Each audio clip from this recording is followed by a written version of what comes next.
Racing isn't easy, but experiencing it is. iRacing puts you in the driver's seat with the industry's leading sim racing game. Drive on laser scan replicas of the greatest racing circuits from around the world. Go head-to-head against other drivers chosen by skill-based matchmaking to ensure competitive racing at every level. Compete across all your favorite series. In officially licensed cars, engineered to deliver the most accurate driving experience possible.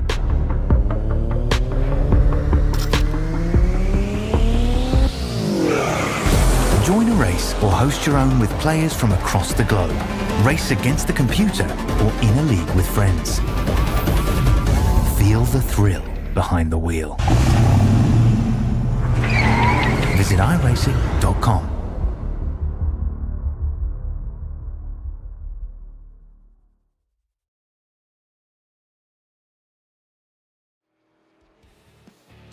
Good evening, everyone. Welcome to the Australian NASCAR eSeries. This is the X Series tonight, coming to you live from New Hampshire Motor Speedway. We've been to Texas so far in the playoffs, and last weekend we saw a thriller with Matt Danson taking home a victory on a little bit of a controversial bump and run with about 25 laps to go. With our pole sitter tonight, Ethan Winter, he's already taken the first blow, taking pole position. And joining me in the booth tonight is Mr. Aaron Dorman and Mr. Carl Wilkinson Withy. How are we tonight, gentlemen? I'm doing very well, thank you. Just dandy tonight. Looking forward to this race. New Hampshire is a very, very interesting circuit. Should produce some great racing. So we've got the schedule here quickly up here at the moment. We go to, I didn't even see where it was last, but that's okay. We'll move on to the grid now. Here we go. We go to Richmond next week for some short track racing to round out the round of 12. That's where 4 drivers will be eliminated in the short track racing, which always brings out the best, and tempers will flare. Now we'll go to the grid now because we're starting to get to their end. And Ethan Winter from Vortex Sim Sports takes out the pole position tonight with a 30.261. Jason Martin takes out second position there. Zach Curve, Nexus Esports, was in third. Dave Douglas representing Nitro Racing in 4. Ryan Jones with another top 5 qualifying performance with his teammate Stevie Williams in 6th. 7th is Blaine Densley in his second start for the series, with Andy Barber representing Southern Stars in 8th. Tyler Williams, Racecraft Academy, is in 9th, with Andy's son Ryan Barber for the other Southern Stars esports cars in 10th. Out of 11th, we have Riley Curtis. 12th, Robert Dunt. Then followed by Shane Bowen, Dane Snadden-Diego, Daniel Boyd, Tom Pritchard, Sam Smith, Henry King, Aaron Gilbert, and Josh Micklemore rounding out the top 10 there. And coming up towards the back of the grid, it's Matt Danson sitting in 21st position with Brad Newman to his outside. Tim Blundell and Clayton Davies starting down in 24th. Next up, it will be Trent Gosley with Brian Blundell from Blundell Sim Racing, and Michael Campbell and Shane Newent will round out our field of 28 cars here tonight. Now, looking down the grid there, we've got in 20th, 21st and 22nd, Josh Micklemore, Matt Danson and Brad Newman. Starting towards the back there of the grid, Danson and Newman didn't set a time, and Josh Micklemore was a 31.6. So we're going to see these guys come flying through the field early on in this run here. As we look at the playoffs there, Matt Danson leads the way. He's already won his way through to the next round with Ethan Winton and Dave Douglas and Josh Micklemore in that top 4. Stevie Williams, Ryan Jones, Shane Bowen and Ryan Barber are all above the cut line, and Riley Curtis, Henry King, Daniel Boyd and Aaron Borg are below, looking to get some more points to stop themselves from getting eliminated. And as the field starts to get ready, we're going to be going green here in just a few short moments. Very, very flat track, New Hampshire. I've been told to, I often describe it as a slightly more banked version of the Milwaukee Mile. There is a little tiny bit of banking here, but it is not anything to speak of. So it is a track that can really bring out some great racing. Expect to see drivers struggling though later in as the tyres drop. Pace car will be pulling in, and it's going to be Ethan Winter pulling away here for the green flag as we get ready for race 2 of the chase. And it is green flag, and away we go at New Hampshire. They all get themselves sorted. Big dive down to the inside by Brad Newman there. You saw it in the background. They're 2-3 wide there. Nice and clean coming out of turn 2, down that back straight. Very flat track like we're talking. We'll see cars get very tight heading towards that wall. You can see how loose that 21 looked out there now. Looking on the back of a new Ethan Winter livery there. Haven't seen this pink machine yet. In behind him, we've got the P1 Docs Racing machine of Zach Kerr. A lot of pink cars out on the grid out the front there. Pink and purple seems to be the colour of choice. Oh, a bit loose off the corner. It was Brad Newman and Sam Smith. Yeah, Brad Newman and Sam Smith. We've got 4 wide back here as well. Now, do you think also too, with it being, looks like it's a hot day there. I didn't see what the track temperature was there at the moment with the sun shining bright. Are we going to see some very loose race cars later on in this run as well? I reckon we will. Temperature-wise, it's about 40 degrees track temperature. There you go. Temperatures are up. 22 degrees air temperature, and that is going to really set things up. The track temperature will be key here because they're going to start burning up those tyres. It's one of the things about this place is you will have to use a bit of that tyre. You want to try and get that car nicely turned in and a bit straightened up for the exit, so not to burn that rear tyre off, because as soon as that drops off, it is very tricky.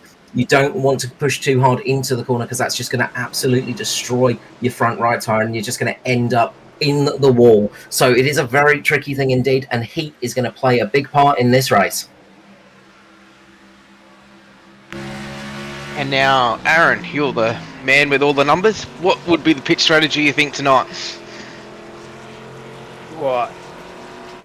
It's hard to say. I'm not very well versed with this track, but it's about 80 laps of fuel till empty. That's providing there's no cautions. We've got 112 laps. As we're probably going to... Oh, nearly saves it. Still green somehow. There's the caution. So as I was just saying, if it ran green, it's about 80 laps, but the caution come out there. It's too early to think about throwing a set of tyres on unless you want to get that track position. It's a very hard track to pass. And then it could potentially be a one-stop race. You see the 93 of Riley Curtis, just get up a little bit high and just tag the 32 of, I believe, Sam Smith in that Prime 100 entry. It was We've Dunt. got 3. Robert Dunt, my bad. His teammate. We do have 3 sets of tyres tonight too, so 110 laps. You can probably, if you split it 30 laps each with the yellow flags, you have to need at least 30 as we see Riley Curtis just get into the 93 or 32, then the 07 of Dane Snadden. A little bit of damage, I'm imagining he'll go down there and get that fixed up, and even Robert Dunt, he'll still be back on his way very shortly. Yeah, Snadden was very unfortunate there, just nowhere to go. Can't really do anything in that situation. Dunt just overcorrecting a little bit. It's just turned the wheel and it's just snapped as soon as it's gripped up, and that's what pinged him up into the wall there. And yeah, really unfortunate for Dane Snadden. That is a very painful hit straight on as well. That's going to hurt cooling. A lot of pit stops in early. Oh, we see a car in the background having a back up. There's a lot of fuel top up here. I don't see any cars getting tyres. Nice. We had Henry King, Sam Smith, Aaron Gilbert, Blaine Densley, Robert Dunt, Dane Snadden. He would have been there fixing some damage, I'm imagining. Clayton Davis went in down pit road. Matt Danson and Michael Campbell as well. Well, Matt Danson, he was down the back, so he's probably playing safe, so he can put a bit of fuel in. He's not going to lose too much position at all. But Dane Snadden and Robert Dunt, they've lost a lot of positions, and Blaine Densley has lost 16 as well during those pit stops. So I'm just watching as well. I think Ryan Jones has had an issue out on track. He's had to pull it over, and looks like he's had to fix something on the car. But that's dropped him right to the back of the grid. Really unfortunate there for Ryan Jones in the DPR entry. But he's managed to get back up there now. So I don't know what was happening there. Maybe some kind of iRacing weirdness going on. And Robert Dunt has called it a night. His car's too damaged, so he's pulled that behind the wall, and he's packed it up in the truck, and he'll be watching the race on the sidelines for the rest of the evening. So unfortunate for Robin Dunt, his race is over.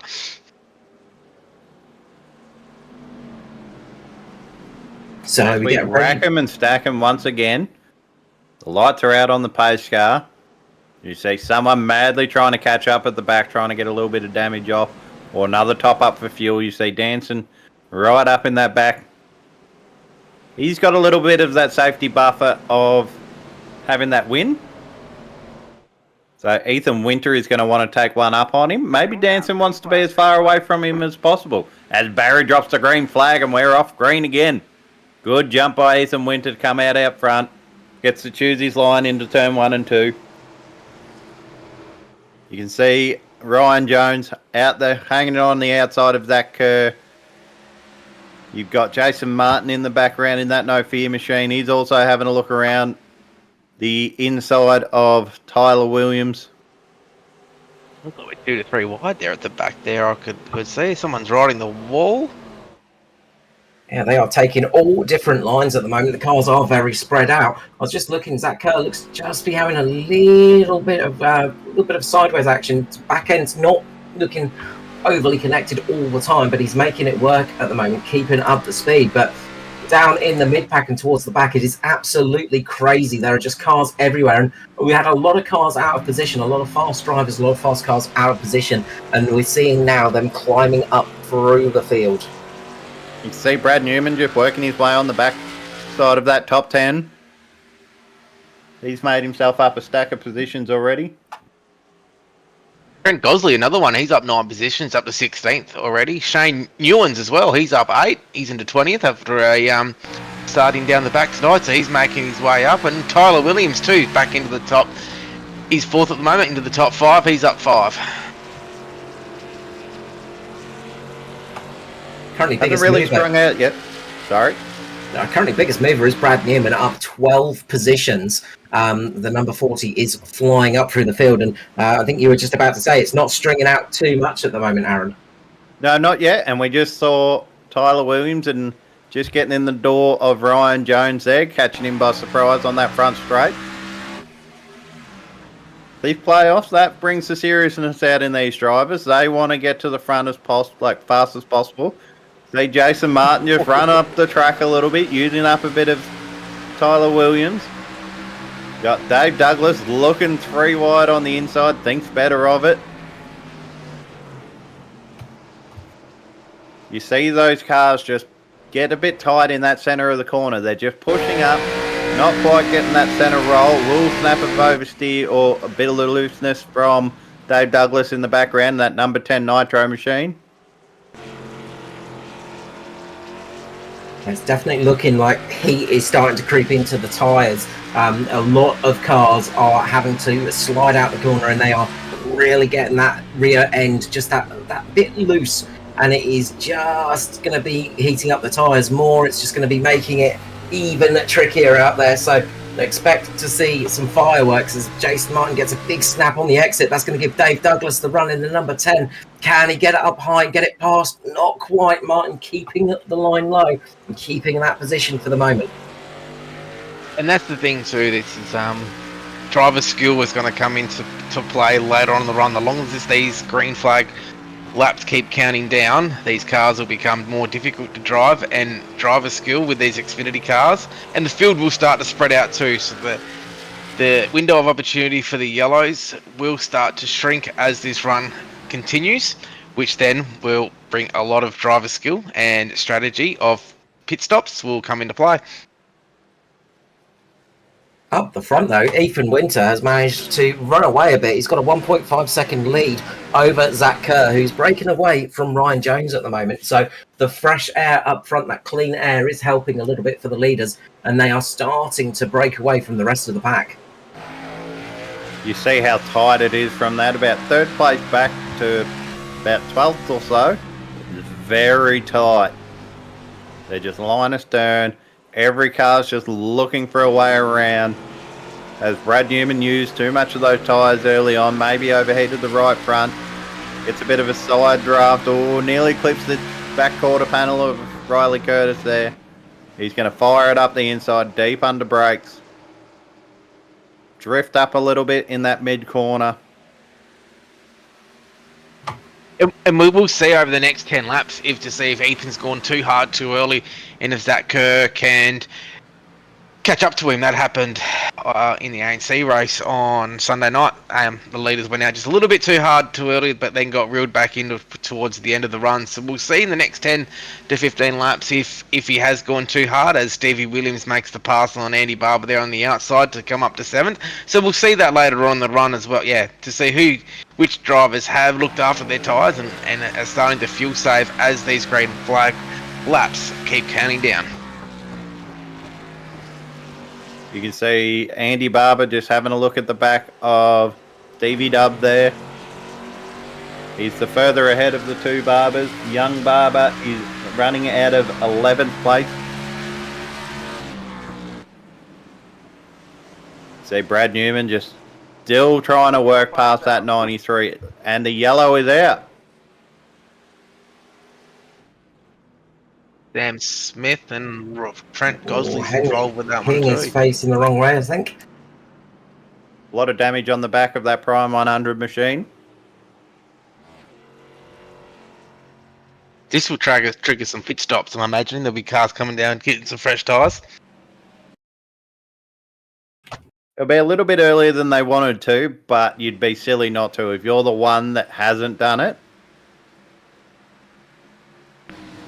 Oh, the 20 just looks like it drifted up a little bit and just didn't have any space there with the 04 of Trent Gosley right there. Yeah, really close stuff there. That just watching from a slightly different angle, it looks like Gosley's almost gone down a little bit. It's one of those ones where it is a little bit of both. They've sort of both moved a little bit, and unfortunately they've both made contact, and that is always a tricky thing. Unfortunately, that is quite a big hit for both those cars. Who was that just snuck through as we hit pit lane? Ethan Winter is down. We've got Zach Kerr's down. Looks like both DPR cars are down. Tyler Williams is there as well. Andy Barber, Dave Douglas, it looks like is there too. But who looks like Dave Douglas didn't go in. So it looks like Dave Douglas, Jason Martin, Brad Newman, Ryan Barber, Josh Mickelmore, and Henry King have stayed out. So It's a bold move at this time of the race. Track position is key. We've seen how hard it is to pass, but with the new tyres, these guys should just blow past them with no real hesitation, I don't think. So Henry King has been in the lane earlier on with that first caution just to get fuel by the looks of things. Andy Barber looks to have just taken one set of tyres or no tyres. Same for Aaron Gilbert. So there's a few different strategies at play here. And, 21 laps into this race is still maybe just a tad early for those fresh tyres. But I think if you're down towards the back of the pack, you have to make that call because you're going to need to try and get that little bit of pace advantage. This could really favour, though, those people that have stayed out because we're sure to see a couple more cautions in this race. And especially if there's one with 5 laps to go and these guys have got that spare set of tyres up their sleeve, that will prove. And they will be looking to see how these cars perform at the moment at the back of the pack to see if they do come forward, and they'll put that in a little black notebook in the back pocket and say, well, that's how we're going to be with probably lap 100 to 105.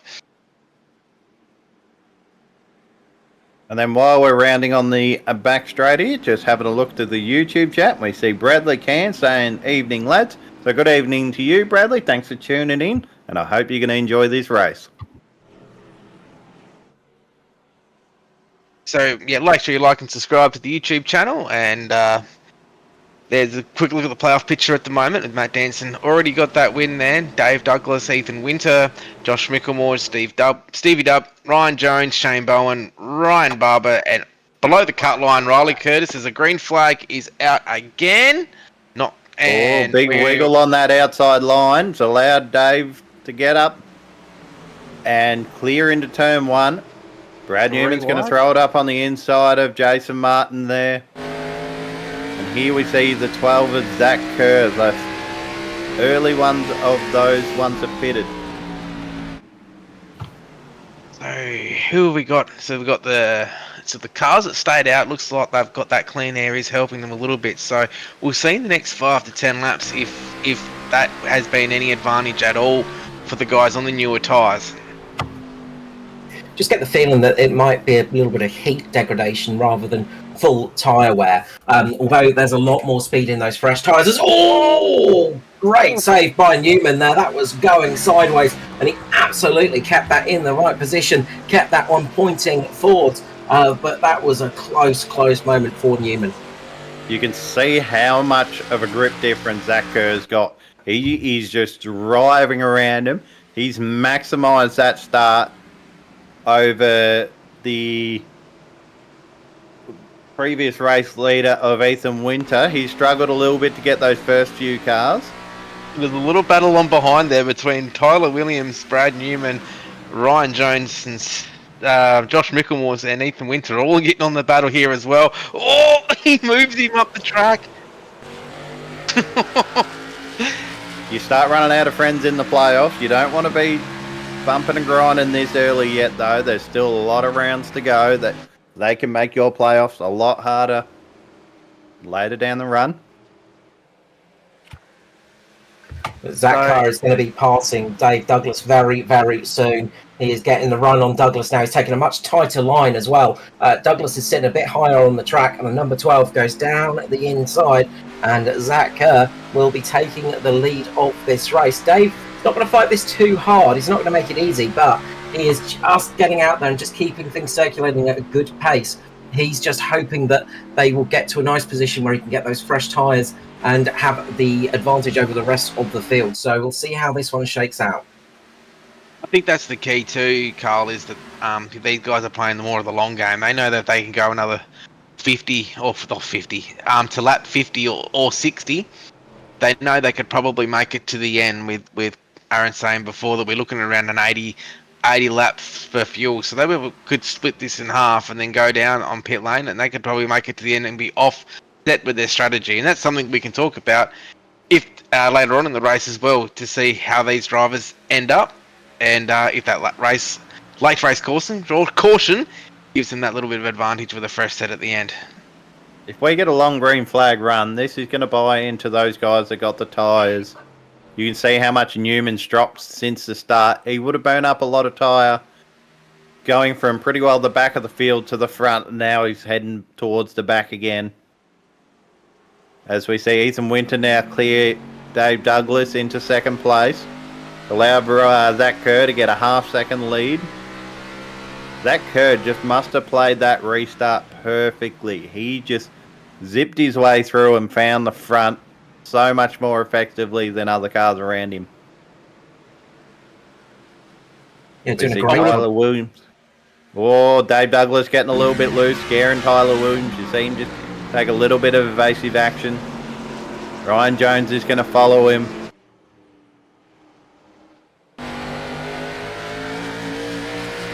Zach Kerr's got a fast race car out the front at the moment, and so has Ethan as well. We've got two informed cars at the front of this field at the moment.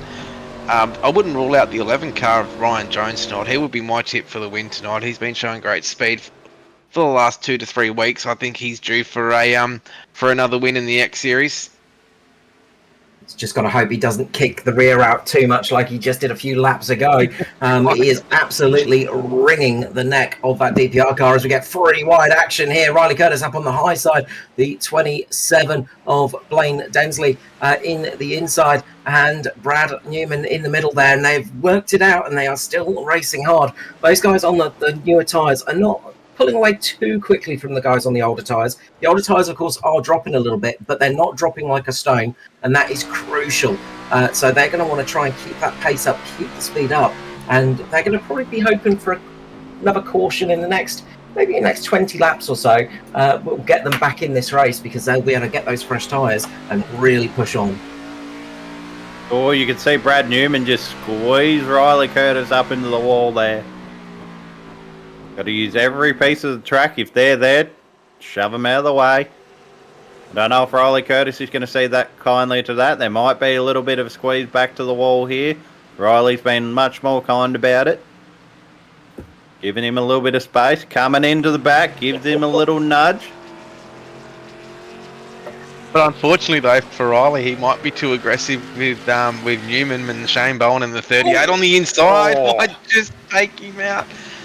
And Josh Mickelmore, he's going to take the position too. So sometimes you got to play your cards a little bit. Can rob Peter to save Paul, as they say. So yeah, he's going to lose more than just that position right now as Josh Mickelmore. And Shane Bowen are looking like they're going to take those positions back. You can just see how far he's fallen off the back of Brad Newman there. He's just trying to hang on to the inside of Josh Mickelmore and Shane Bowen. He'll be using a lot of tyre very early in this stint for him.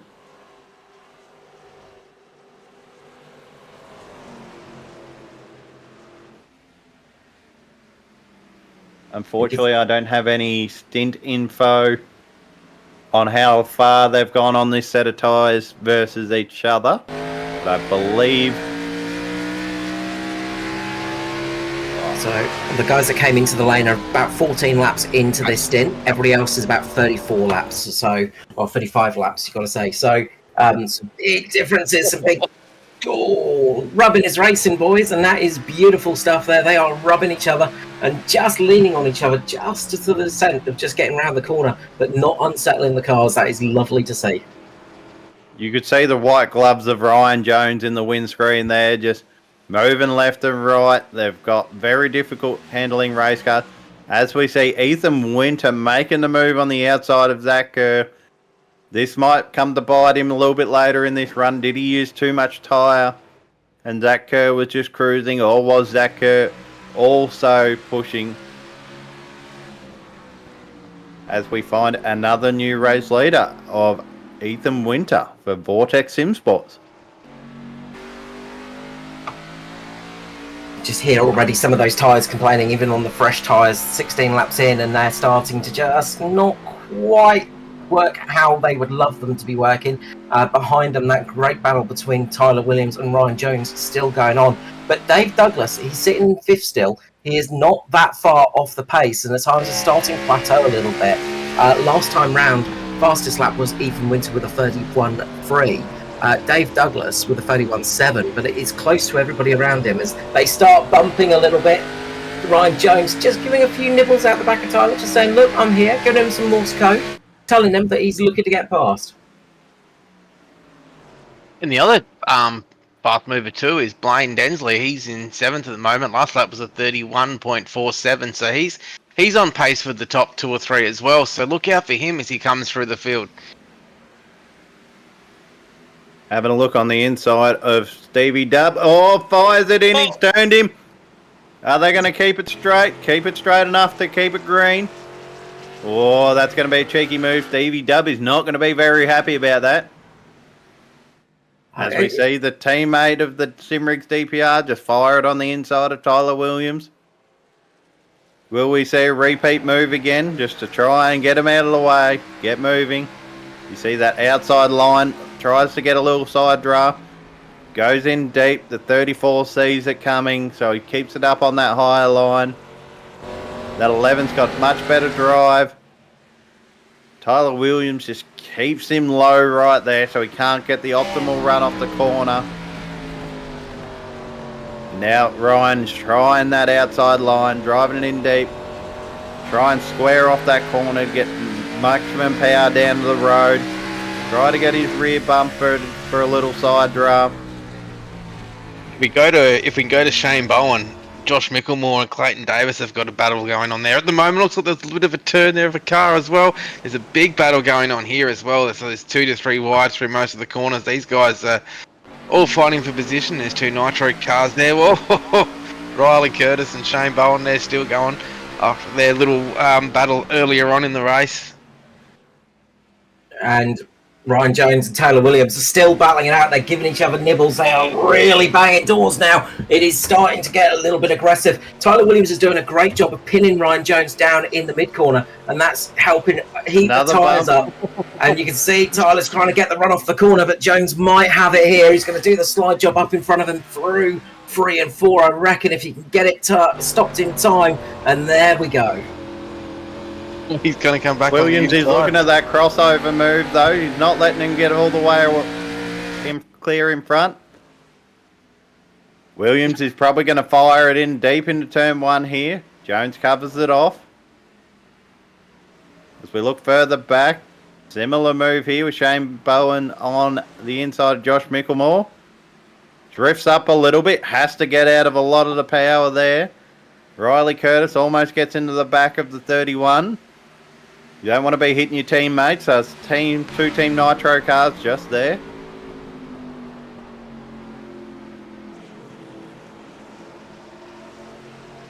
And Dane look, Bowen's looking on the inside as well. Oh, we've got the 7 of Dane Snadden around. That's going to bring out our 3rd caution of the night. That was a self-spin, I think, was it? That's a long way down the track. He must have done a fishtail if it's self-spin. bit too quick on the power, bit too eager, and she goes around.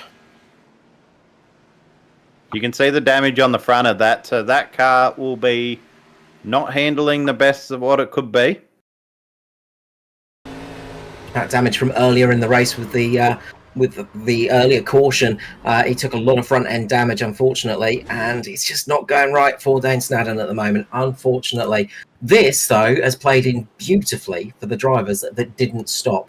So, Dave Douglas, Jason Martin, Brad Newman, Josh Micklemore, they will be able to come in and get some beautiful fresh tyres that are going to be much, much younger, some 20-odd laps fresher than the leaders, and they're going to be able to go on the attack now. So this will be very, very useful, and, well, this could really flip the race around.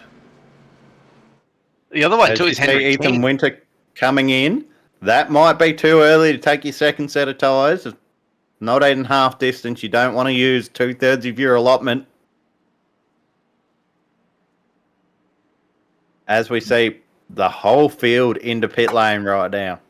You can make it on fuel from here, though. This is the thing. These guys are be crunching the numbers, they're thinking, well, we can make it on fuel. So we'll pit in, put some new boots on, and hopefully we can get to the end. You can see Ethan Winter and Zach Kerr did not take tyres this time around. No tyre, sorry. So a few non-takers of tyres. So Shane Bowen, Riley Curtis, Clayton Davies, Stevie Dubb, Zach Kerr, and Ethan Winter all not taking tyres. I think Daniel Boyd might be another one in that camp too. So they've just taken fuel. They've been looking at people like Dave Douglas and seeing that his lap times were not too bad. So probably best to keep those tyres on and have an extra set up your sleeve for later in the race. Probably a good move, I'd say, is just taking the fuel rather than the tyres. But this is just exactly what people like Dave Douglas and Josh Micklemore wanted to see, though. This is giving them the nice fresh tyres, and they have an extra set up their sleeve as well. So it's going to really affect those cars that have now taken 2 sets of tyres. I don't think Dave's taken a set of tyres yet, so this will be his first set of tyres he's taken. Yeah. So Dave Douglas, Jason Martin, Josh Micklemore, and Ryan Barber all on their first set of tyres. So they've got 2 sets of tyres left. The majority of the field, though, pretty much everybody other than those ones I just mentioned, below Ryan Jones, they've taken 2 sets of tyres. So they've only got 1 set left for this race, and that could be tricky if we get a couple more cautions. How's the track temperature looking? Is it going up, or is it going down? Still looking at 41.1 degrees, so not too much change in the track temperature. Okay. So we will be going back to green though now, and it's going to be Ethan Winter and Zach Kerr leading away. We go back to green flag racing here for the X Series playoffs. It is race number 2 of round number 1, and we are here at New Hampshire, and away they go once again, and all big contact in the middle, and that is a huge one. Taylor Williams, I believe, big damage to that car, and that has wiped out a whole heap of cars. Davey Williams, Andy Barbers was there involved. Pace car just took out Tyler Williams again. Both Williamses have been tagged. We'll see what's happened here.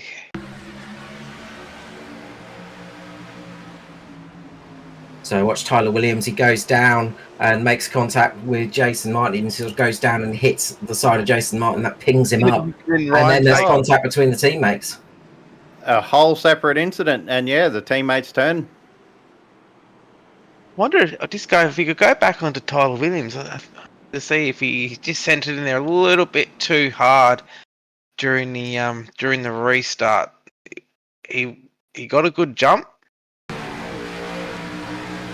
He just tapped Riley and he's moving, and then got hit by behind. Looks like he got a hit from behind. Oh, that 5 car's going to have a lot of damage on it as well. I think he's thought there was more room down below than there was. He's gone down and gone across the nose of Jason Martin, and yeah, that's really unfortunate. Watch Andy Barber there. He gets absolutely slide swiped, and that's a lot of damage to those cars. That could be race over for a few of our drivers tonight. I can imagine there'll be race over for Tyler Williams and probably Andy Barber. If you watch here, that car will just come out of nowhere. Tyler's already taken across the wall. He's into the medical centre, and he's getting himself checked out after that one there. He's already out of his race car. At the moment, we've got Trent Gosley still on pit road. Andy Barber and Dane Snadden is still down pit road at the moment.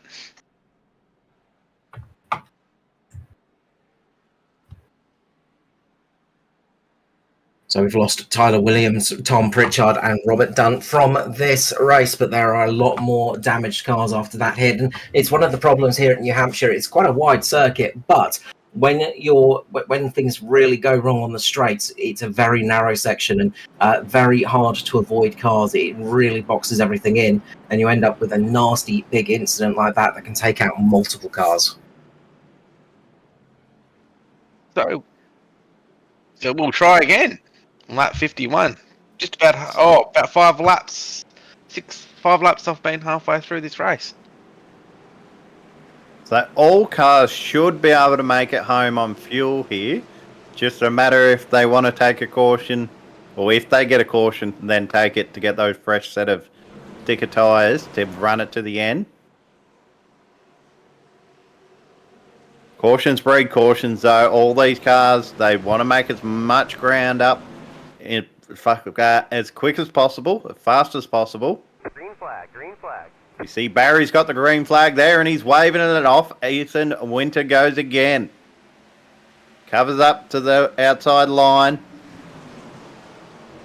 It's spread out a little bit. Those first 4 cars have broken away a little bit. You see Ryan Jones on the inside of Clayton Davies there. He's brought himself up into this mix. He's now up into 4th. That 12 machine now of Zach Kerr, that's fast. Oh, we got Clayton coming up around the outside. Oh, a bit of a correction there by Zach, as we got 3 wide behind. Looks like with Brad Newman, Josh Micklemore, Riley Curtis, and Jason Martin, and Jane Bowen there as well. Oh, Brad just dived to make that pass on the apron. The 21's gone on the apron again to make that pass straight back. Taking a nice low line there for Jason Martin, and that's the sort of line that Ethan Winter and Zach Kerr have been taking most of the night. They've really been dropping it low, and you can see there Brad Newman, Jason Martin fighting it out side by side, and this pack is absolutely manic at the moment. Matt Danson moving his way up there as well from the back of the grid, so we've got a lot of big climbers, but the biggest at the moment is Clayton Davies, up 20 positions. That caution has worked out well, and he's managed to jump a lot of spots, but he's going to be on older tyres, and that could come back to bite him. Now Dave Douglas is in the hunt on those nice, fresh sticker tyres, and he is going to be looking to climb his way up towards the front. We see Ryan Jones making a move for that lead. Just passing Ethan Winter. Did Ryan take tyres? Yes. Yeah, okay. Yes, he did. And Ethan didn't? No. Okay. So that's why we're seeing such a big speed difference there. Those fresh tyres really paying off for Ryan Jones, and he is flying at the moment. This could be a master stroke from Jones. If this goes green, you'll see Winter struggle as this run goes further. They've got 20-odd laps further on that set of tyres. Oh, a big hit in the wall in the background. Depending on the tempers, this probably won't go green. Oh, you see Newman have a big run up. Just gets in the side of Clayton Davies there. Oh, Clayton's... You see on the back of Newman's car, though, he's been beaten and prodded. Brad Newman has a fair amount of aggression in the car. When you're chatting to him out of it, you sort of go, oh yeah, he seems like a pretty chill, relaxed dude. Then you get on track with Brad Newman, and he is an absolute demon. He will race you very hard.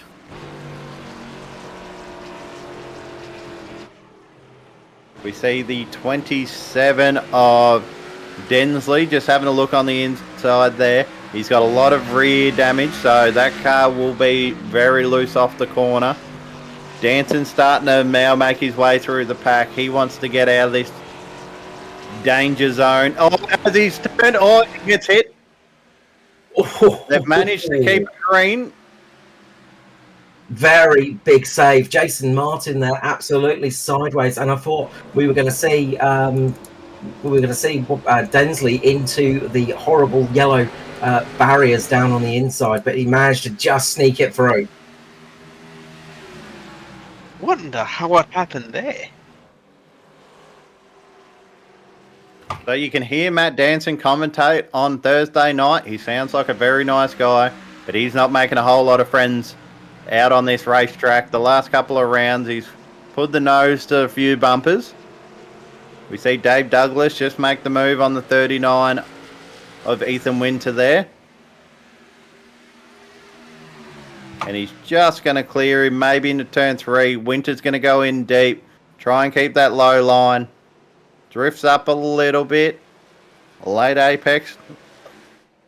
They're both fighting that steering wheel to keep it as straight as possible, get all that 650 horsepower down to the ground. We're seeing This some shows you great that, rides. yeah, I was just going to say the clean air makes a massive difference here. Ryan Jones had a 1.4 second lead already. As we've got a little battle here between Josh Mickelmore, Clayton Davis, and Matt Danson. With that little bit of damage there on the left rear of that car, we'll be making that car a little bit. Oh, gives him a little tap there and says, "G'day, how you going?" Well, Davis is just showing his displeasure about getting that little bump through the middle of the corner there. They are racing hard out there, but we are seeing pretty clean and fair action. It's definitely not the ultra clean stuff, but they are not wrecking each other, and that's the crucial thing. Like, that's the thing we love about stock car racing. And this is the best thing about this series too, and all of our series.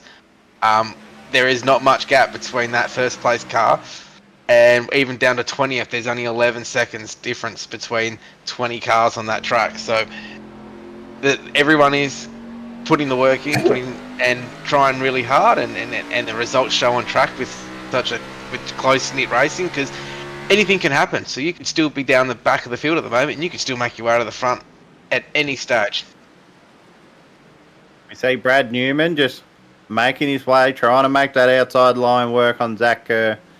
Zach wants to get that inside line as little track distance as possible, but Brad Newman's just got a little bit extra grip under him and manages to just drive straight around him on that outside line.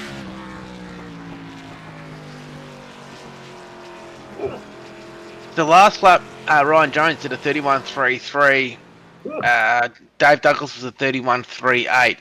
Now Matt he's still doing a 31.29, so that damage on that car has not slowed him down at all.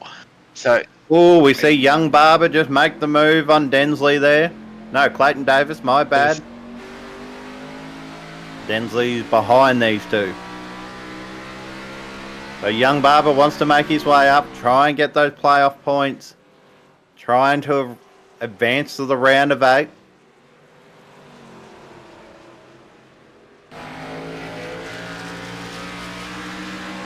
But Densley looking like he's got a lot of grip under him.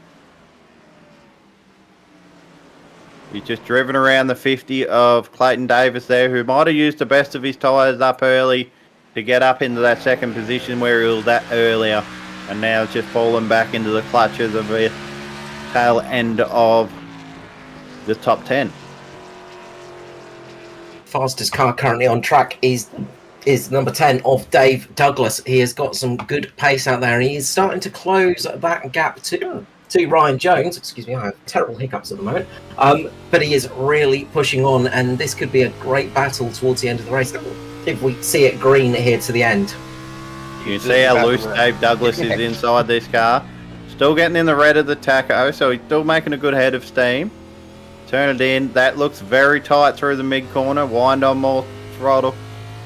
And then straighten the wheel. That was a very good exit there.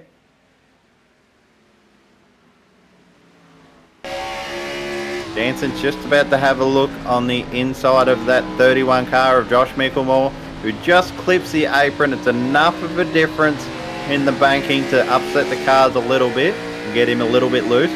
Just tap the wall. We've seen Matt Danson not afraid to use that bumper. He's diving it in deep, using that apron.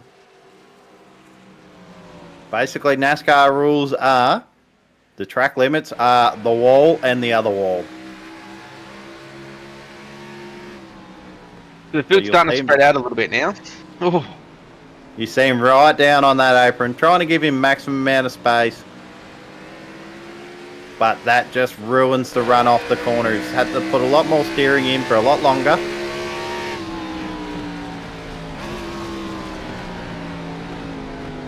He's right there. If that 31 has a bad run in the corner, Matt Danson will find himself in the back of it. They're also catching up to Zach Kerr while all this fighting's happening. That is a big send. You see him get loose in the mid-corner there.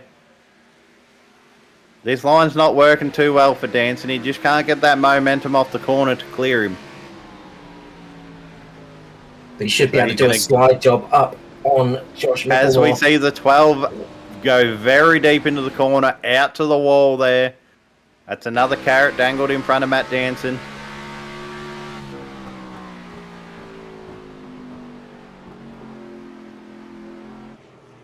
Zach Curry's struggling on those tyres right now. Unless he's trying something different, but he's very sideways through there. Let's see what he does. 9,000 RPM. He dove it in deep. So he's trying the high line. Doesn't work as well around here as somewhere like Homestead, Miami. And in that mirror, Matt Danson dives it down low, using that apron again. Drifts up onto that little bit of banking. Probably only about 8-10 degrees of banking here. It's not very much, but it's just enough to help the cars get a bit more grip than that apron. We'll see Ryan Jones and Dave Douglas have just skipped away from the field there a little bit too. 2 seconds, well, Ryan's 1.6 seconds ahead of Dave, and then there's our 2.4 seconds gap back then to Ethan Winter. So that guys was just going away from the field a bit. They'd be hoping for no yellows now. Good eye there, Aaron. It's 7 degrees of banking here. Very good eye. Pretty close saying 8. I've been a tradesman for a long time now. I can pick these little things. As we see young Barber just making the move on. Ooh, that's Jason Martin right there, but Barber hits the wall. He seems to have found something in that car. He was in the back half of the top 15 nearly the 20th position before. Ooh, a little bit loose off the corner there. It's very flat on the back straight, so it allows those cars. He's fighting that thing. That was very loose on the entry there. And then very loose on the exit. So someone who's going to be screaming for a caution now is young Ryan Barber. That car needs a few adjustments to just tighten it up a little bit. You see, Danson's caught up to Zach Kerr, managed to get to the outside of him. That car seemed a lot happier on, instead of having to pass on the inside like he had to make that move on Micklemore earlier. So he'll come off with that momentum.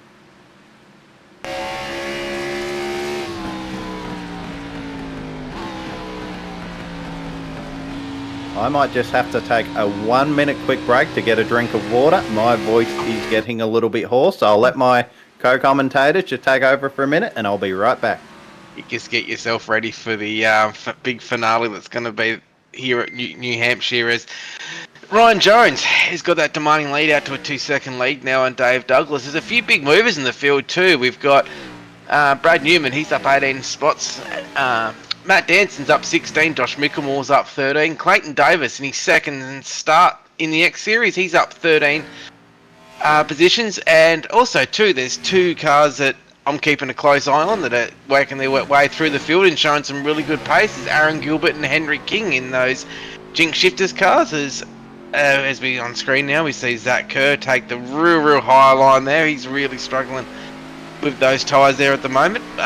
So there's some great performances here tonight. We've got a few cars a lap down at the moment, and Andy Barber's a few laps down after that incident, and Tyler Williams, Tom Pritchard and Robin Dunt are now out of the race.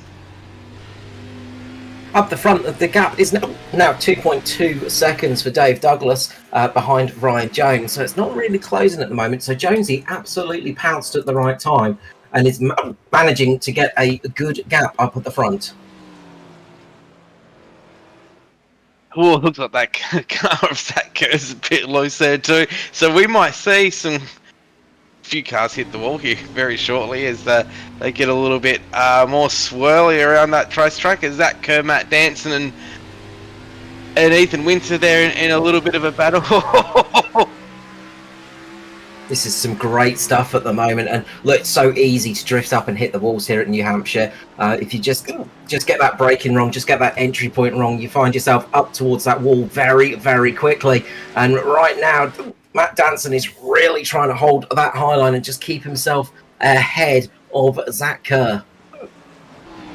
Jason Martin is going for a pass too. Zach Kerr and Danson are fighting. There's also a pass between Jason Martin and Micklemore back there as well, just behind these guys. These guys are having a bit of a battle here as well.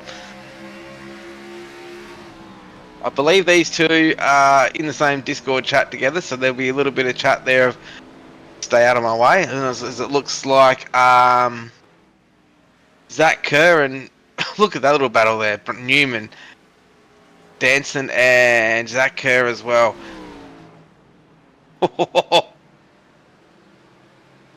as these two here are battling out, we've got Ryan Jones and Dave Douglas out the front, thinking these guys should battle themselves all race, and this will make us skip away from the field. Interestingly though, Danson and Kerr are not dropping off the back of Brad Newman, so they aren't really keeping pace even though they're fighting, and that is good for them. You saw Kerr get a little bit loose mid-corner there. He's having another dive. He might be able to slide up and clear him. That's going to rely on Danson. Oh, it's a bit late now. Danson's got that head of steam on that outside corner. Look at the damage on that car. For that amount of damage, he's flying still. As they come past a bit of that traffic, the number 4 of Blundell. That it is.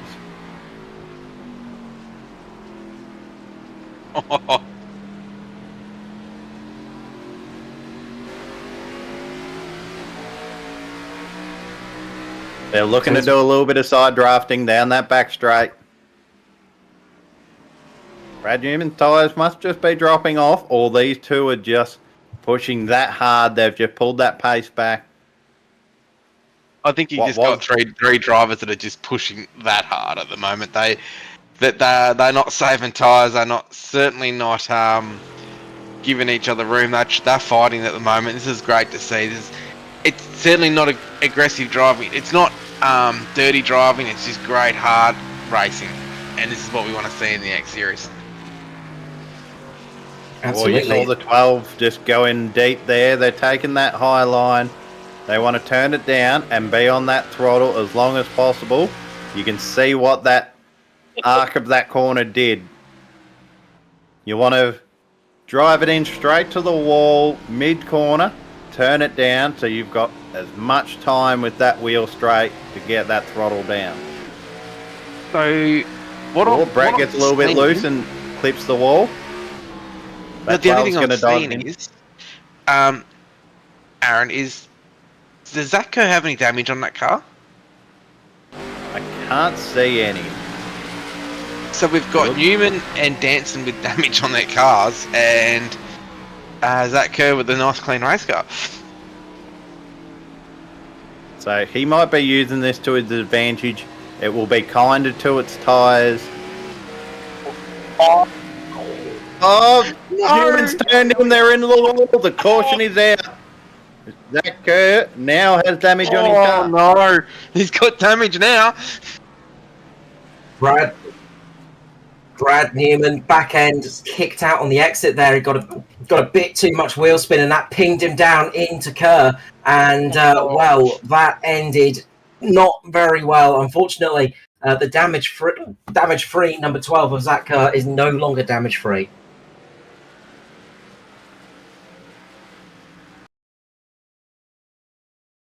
And that's a hard lick in the fence for that 12 P1 Docs machine. I'd say if we can get on board with Brad Newman, that you're going to see the rev range spiking up as he gets a bit of wheel spin on the exit, and that's sort of what pings him down. I reckon they were kind of looking at that car they were coming up to lap, and then all of a sudden the back end steps out and then bump down into Kerr, and that's really unfortunate. But if we go back there though, I think they might have got a little bit scared, because I reckon the lap car in front hit the wall first. I think Brad sees that ahead. He's thinking, I want no part of that. And we're going back to pit stops, which are happening live now, everyone's down pit road. But I think that might be the case there. We'll go back to that one. Now, a lot of these cars have taken their third set of tyres. So Ryan Jones, we believe, is on his third set of tyres. Ethan Winter, Matt Danson, Clayton Davies, whereas Brad Newman, Jason Martin, Josh Mickelmore and Dave Douglas all on their second set of tyres. So they've still got a set up their sleeve. I believe Ethan Winter's only on his second set, because last time he took fuel only. Yes. That is right, Aaron. Thank you. So there is some competition up the front. You can see a bit more damage on that number 40 machine of Brad Newman there. So we go back here, and see, Brad looks like he's a little bit loose there. He's very loose right there. And just drifting up to the wall there. Back end clips the wall and just launches his car down. And with the way Kerr was crowding him, just left Newman nowhere to go apart from in the back of that P1 Docs machine. It's an unfortunate incident, that one. Everything didn't align, but at the end of the day, Zach's into the fence. I think he's still on the lead lap. He's back out there as we go back here, and we see pace car will be peeling in very, very shortly, and we'll be going back to green flag racing here. So Zach would have been wanting to pinch him down, box him in behind that lap car. Green. We see Barry got the flag now. Good jump there by Ryan Jones. Ethan Winter's right in there behind him. Oh, big move by Dave Douglas there. He might have had a little bit of contact in the back. Helped him down the track a little bit. We see him 3 wide with Newman Micklemore and Martin, I believe, on the outside there. I think so, but Ryan Jones has skipped away. But this, don't count out Ethan Winter here. His car's usually fast on these shorter runs, but only 24 laps to go. With Dave Douglas on the inside of Matt Danson in that damaged Altus engineering machine. Brad Newman and Jason Martin there as well. Josh Micklemore's into the hunt there too. But don't forget, we've also got Ryan Barber up there as well in the top 10, and Riley Curtis as well. I reckon in the background we got the 52 looking the wrong way. Now he's got it gathered back up. Won't go to the very back of the field, but he's lost a bunch of spots. I also saw Ryan Barber very sideways coming off turn 2 just before that happened. There was also a bit of contact between Brad Newman and Josh Micklemore too, and that sent them down towards the back of the pack. It sort of caused, there was a bit of a checkup going on. There was quite a lot of things happening in that one, but unfortunately for Henry King, it's just stepped out on his own. He got a bit too greedy on the throttle on the exit there, and around she goes. No harm, no foul really for his car, but those tyres will be a little bit hot now. Not exactly what you want to do. Just a little self spin there for the 52 car coming off of turn 2. Just got on the throttle that little bit too early, and that's like he'll regroup. He'll head to the he'll be what position? He'll be 17th for the restart. So unfortunate for the Henry King, but he'll fight back with that position right there. And if we get another caution, I think he's one of the cars that've got a spare set of tyres, obviously. Zach Kurtz has come down the pit lane with Dane Snadden. They were both damaged, so I'm assuming maybe a top up of fuel, but no tyres here. Just try and get a bit more of that damage off. You see how bent the front of that car is. That'll seriously affect the amount of turn on this. So we'll just park it there. Big shame for Kurt. It's a very, very pretty race car. That livery, very, very nice indeed. But yeah, quite a bit of damage. So they're going to come in, get a little bit more repair, and get themselves back out into this race and hope that they can at least get some points on the table tonight. Just getting themselves around. Ryan Jones will be spewing about that restart. He had a beautiful little gap building up, and now he's got to do the restart again. He's got Ethan Winter right behind him, and then it is our Thursday night truck commentators, a face for commentating, Matt Danson, and of course Dave Douglas on his outside. So there's going to be some great racing going on from this pack with Jason Martin, Brad Newman back there too. Watch the aggression levels get turned up to 11 for these last 19 laps.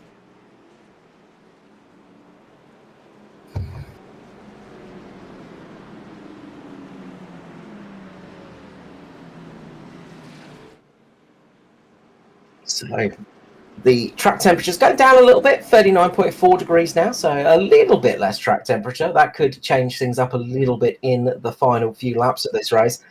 But it is going to be a fantastic run to the flag here. And make sure to hit that subscribe button. Make sure to hit that like button. Comment away as well so more people can see the racing, see everything happening here on the Australian NASCAR eSeries. We can see next week we're going to be at Richmond. It will be more than 56 laps. That's a bit of a misprint on that one. We're just rounding out turn 4 right now. Barry's going to hold that green flag up. And when he drops it, these guys are going to be away with 19 laps to go once they cross the stripe. Good jump by Jones there. Be getting followed down in turn 1. Oh, Danson's right down on Winter there. They had a bit of beef last week. Winter is not going to make it easy for him. There could be a bit of revenge coming. Danson's got his stalemate of Dave Douglas on his outside. If these two get into each other Thursday night, could be very entertaining. Yeah, we might have to put the divider up in the commentary booth to keep them from fighting, but they are all getting a little bit slippery out there now. What they're going to want is some of these drivers will probably want to see. Oh, Dave just give him a little bump as you could see Danson get a little bit tight through the mid corner, had to push up. Oh, and we got a car around in the background, and I think we're going to get the caution out. Sam Smith around, and well, this kind of plays into. Damage. this kind of plays into the people that have an extra set of tyres, you've got to say. I think Sam Smith's gone into somebody, so I think maybe Michael Campbell. I'm trying to see who it was. Michael Campbell. So the cause of that incident, Michael Campbell got on the outside of Cosley and then got hit from behind by Newlands. Picked up the back of that 619 machine. And then you can see Sam Smith just trying to avoid it, and a hard lick into the fence there. That is really unfortunate there. One of those incidents that's very tricky to avoid. And you could see that happening up the top. He could have lifted off a little bit more. If you're in that position, you're best off trying to go up high rather than low, because the car's always going to go towards that wall. So it's such a tricky position to be in. You've got a split second to decide, and you're either going to make the right choice or the wrong choice there. It's very, very little time to decide in that situation. Unfortunately for Sam Smith on that one, he made the wrong choice. A few drivers coming to pit road. A few cars are going to be taking that last set of tyres. 16 laps to go. So it'll be about 14 once the caution clears. These, I think, are all repairs rather than tyres. So the drivers that still have a couple of extra sets are maybe waiting a little bit longer here. So we've seen all of these repairs being done. Zach Kerr trying to get a little bit more of that car rebuilt in the pit lane. So I don't think any of these took tyres. Maybe Henry King. He was only stationary for about 15 seconds. I'll go back and have a look at Henry King. I'll be back with you in just a couple of moments.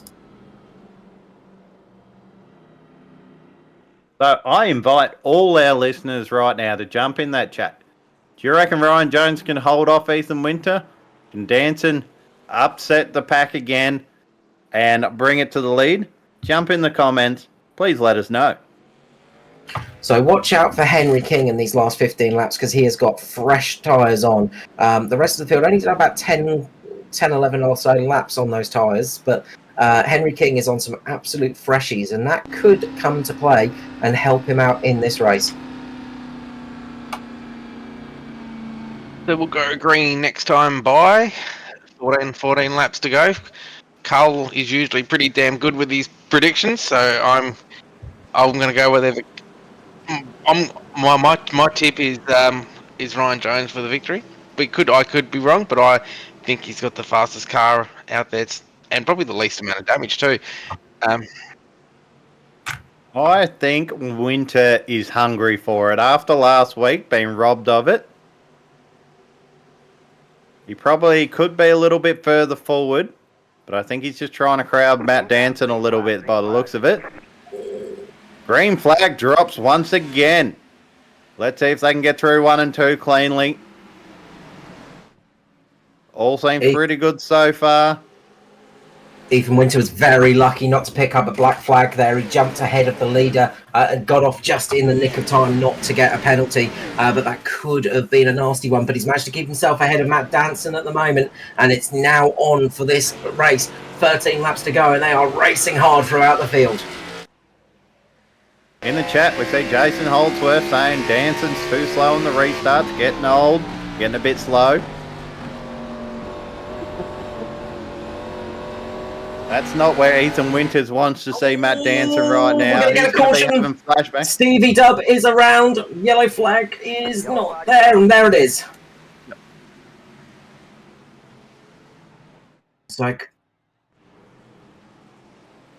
Doesn't look like a great deal of damage on that, so he might have kept it off the wall. So a little bit beaten up on the front. Shane Bowen and Stevie Dubb getting into that one. And yeah, it doesn't look like much damage to the 98, but it does bring out the caution. Does anybody come in for these final tyres?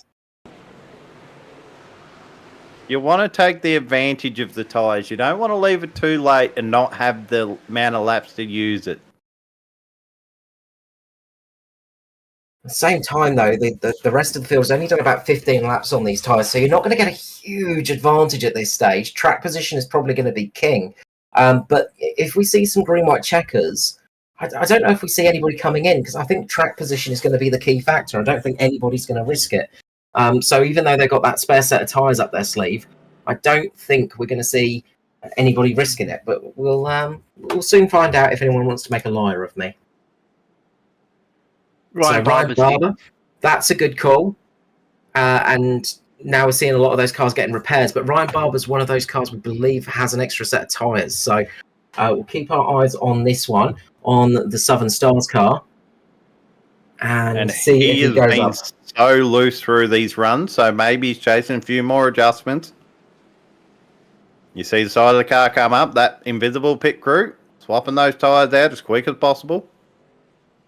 I don't think these cars at the front, they wouldn't, if they decided to go to pit lane, they'll drop all the way back to 15th position will be your best position you come out. So in 10 or with 9 to go when the flag drops, there wouldn't be enough time to get back up to the front, so track position would be king.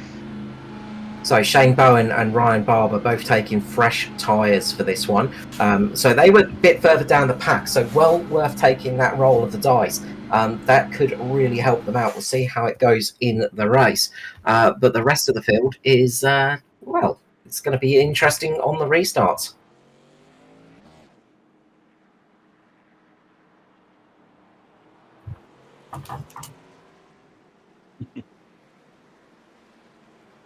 So here we go. Ryan Jones will lead this field to green with Ethan Winter. Hopefully, he was very lucky last restart not to get that black flag. So this start, he'll be watching that closer. Matt Danson will be behind Ryan Jones for the restart as well. He'll probably dive bomb it in there. And with Dave Douglas as well, Jason Martin, Brad Newman, Josh Mickelmore, Clayton Davis, Riley Curtis, Blaine Densley, Tim Blundell. He's up into 11th. He's up 12 spots. He's having a really good run tonight. And Henry King, Daniel Boyd, Stevie Williams, Aaron Gilbert, Ryan Barber, one of the first cars off pit road, Zach Kerr, Michael Campbell, Shane Bowen, and Trent Gosley, all the cars on the lead lap. And our Thursday night playoff driver, Trent Lavelle's in the chat saying, 30 with the dive bomb. Let's see if he can green flags out. Turn 1 here. Oh, that is a bit of a dive bomb. Crash. Oh, we're going to get a caution in the background. A huge crash in the background. You see Jason Martin around. All the cars are rolling enough. They're going to keep it. Oh, there's the caution now. And that was crucial because Matt Danson is ahead, and I think Ethan Winter is as well. That's going to be painful for Ryan Jones because I think he's going to drop back to possibly second or third. So big incident in the background, though. That is a lot of cars caught up in that wreck.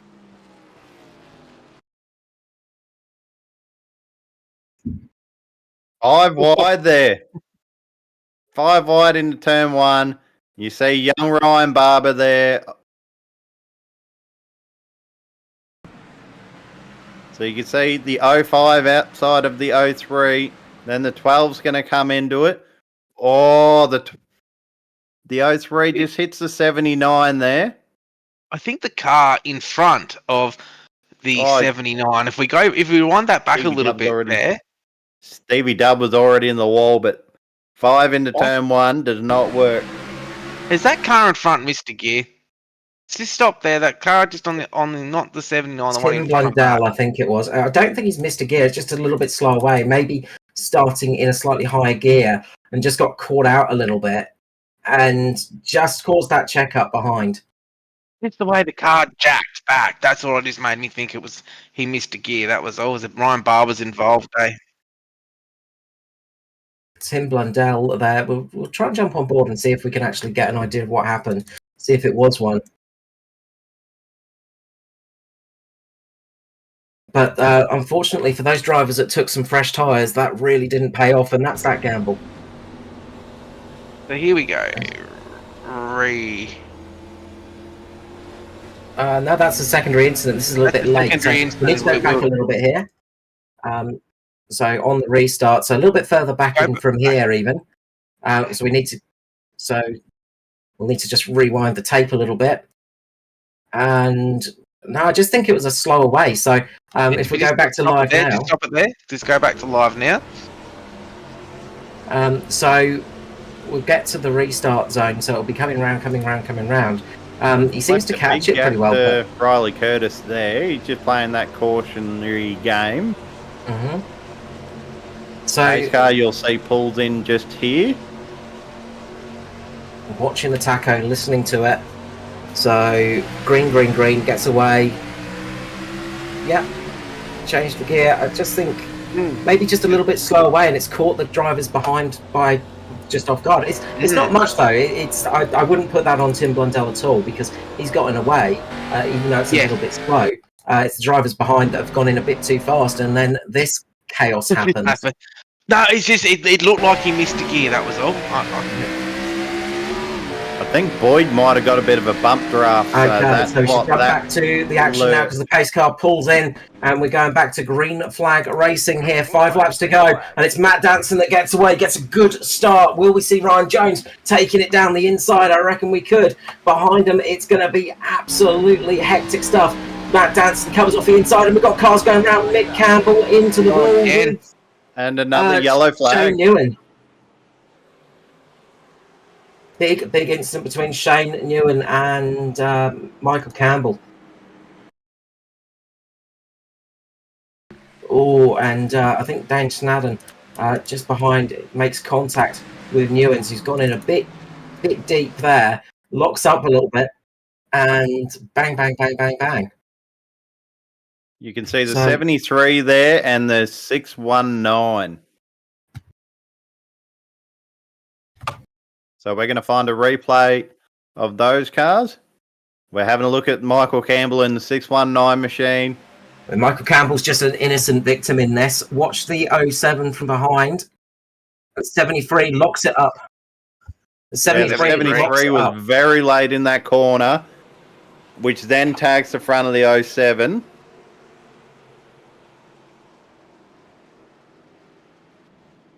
So going a little bit too hard, a little bit too soon. Brakes were not up to temperature. Definitely looked like he snagged a brake there going into the corner. Shane Newens, he's just going to go in a bit too deep, a bit too hard. And almost get the back of Ryan Barber. Yeah, just can't get that car turned as it locks up and he just goes straight up the track.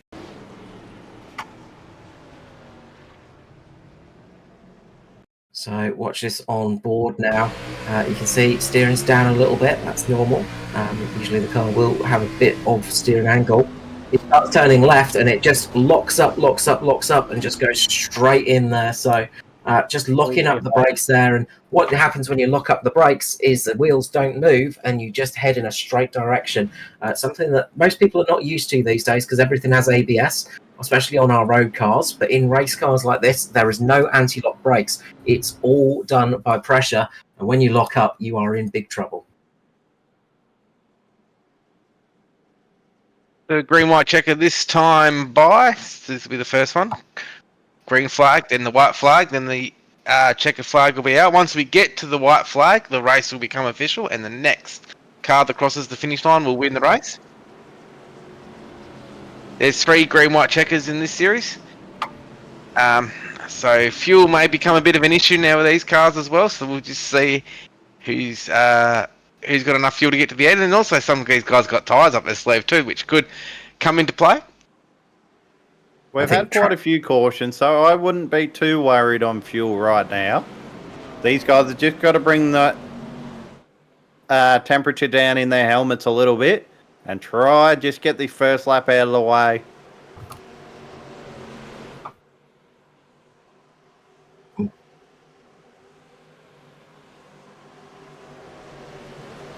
So we can see we've had 10 cautions for 30 laps of this race.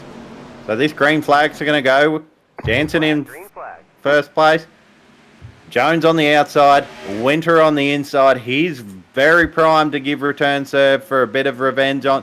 Oh, Newman gets in the back of him, so he's not going to. Oh, we see Danson come up. These cars are sliding around everywhere. Haven't got their tyres up to temperature. They're 3 to 4 wide. Douglas gets a big wiggle. Allowed Danson just to get a little bit of an advantage. You can see how hard Jones threw it in the back corner. He's going to come back with a huge head of steam. Somehow he's kept it. We're going to get this white flag. This race will become official. There's the white flag. Next flag will win the race, which will be the checkered flag. You can see how hard Jones is throwing it in there. Winter's probably a little bit too far back, but they're still paying for positions here. There's a lot of playoff drivers up the front. Big wreck in the background. Huge wreck in the background, but we're keeping up to front because this is going to be a race to the line.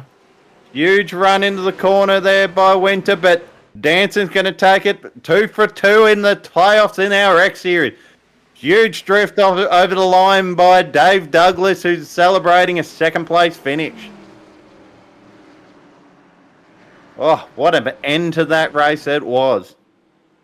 So if we go back to a replay towards the end of that one, there was a big chaotic moment as Blaine Densley, the number 27, had a little bit of contact, and then it all went chaotic behind. Unfortunately, Henry King, big damage. Jason Martin getting hit, and a lot of chaos through that pack. You see the 21 just get in the back of the 12 a little bit. The 12's just running up the track. Runs the 27 up, that gets to 58 of Henry King. And it's just calamity damage at the back there. A lot of cars rolling out of it, as we see. And Matt Danson burn it down over that start-finish line. Barry's just... Barry's probably give him a score about 7 out of 10 for that one.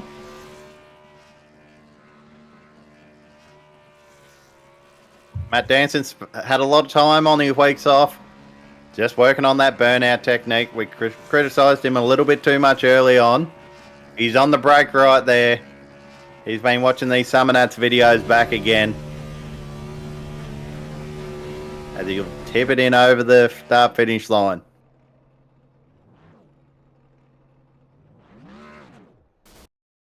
Let's now take a look at our race results after that very exciting, chaotic finish. First place, Matt Danson, with Dave Douglas in behind him. Bit of bragging rights for Thursday. Ethan Winter in third place. Pretty consistent playoff run for him. Good amount of points. Ryan Jones in behind him. Clayton Davies, Josh Micklemore, Brad Newman, Riley Curtis, Zach Kerr, and Stevie Dubb rounding out the top 10. As we head down to 11th, it's Shane Byrne for Cobalt Racing coming home in 11th spot with Tim and Brian Blundell for the Blundell Sim Racing crew, bringing it home in 12th and 13th. Aaron Gilbert for the Jinx Shifters team comes home in 14th with Trent Gosley for MFR. Southern Stars, Ryan Barber, unfortunate tonight, comes home in 16th. Not the result he would have been looking for. Mick Campbell manages to cross the line in 17th with a very damaged car. Daniel Boyd in 18th position. As we roll over the page, in 19th spot, it was Henry King. And in 20th, it was Jason Martin. Shane Snadden, Diego Whiskey Business Racing was the lap down. The first of our cars a lap down in 21st. Blaine Densley, BD27 iRacing in 22nd. These 2 laps down was Shane Nowens. 7 laps down was Sam Smith, Andy Barber, Tyler Williams, Tom Pritchard, and Robin Dunt were multiple laps down. We rounds out our field this evening.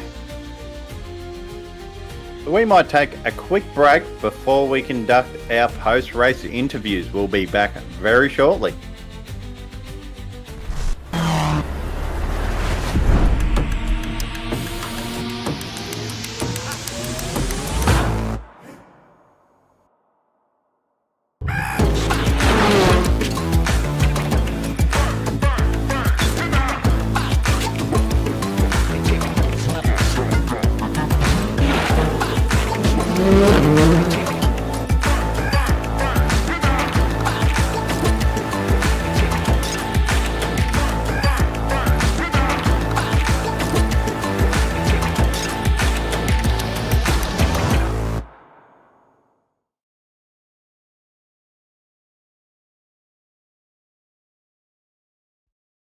Racing isn't easy, but experiencing it is.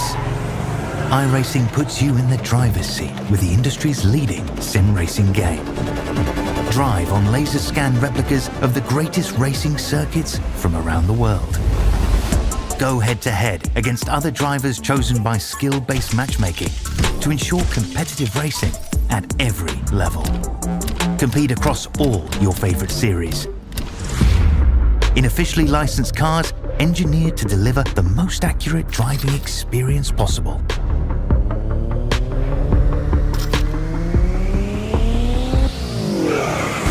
Join a race or host your own with players from across the globe.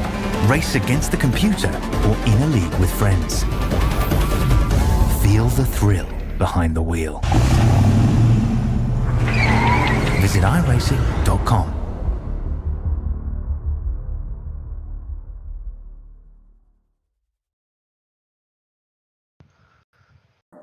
And now we're back for our post-race interviews.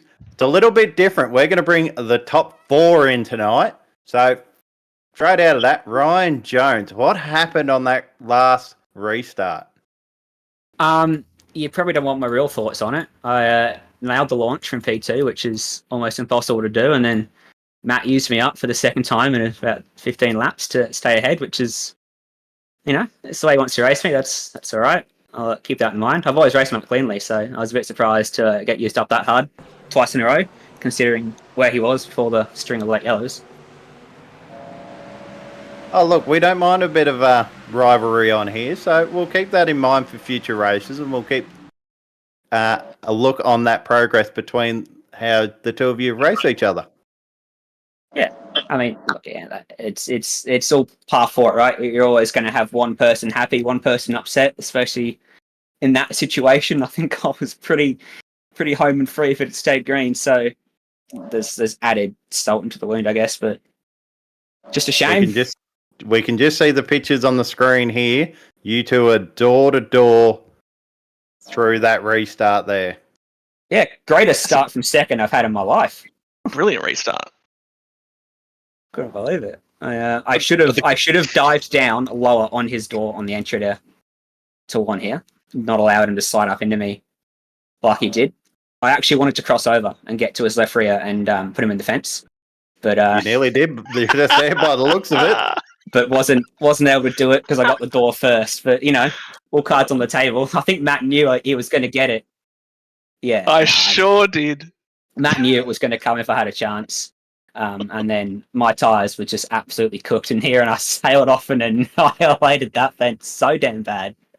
You sent it into this corner, but somehow you had a huge head of steam coming back down that front straight. I thought I was going to come into turn 1 and still clean up Matt, and I just couldn't get there. I had no front end anymore. But the good thing is, though, it's a long playoff, so it's good to put these things in the back pocket, and there's a fair chance that if you guys make the next round and there's a spot on the line, we could see a little bit more drama here in the X Series.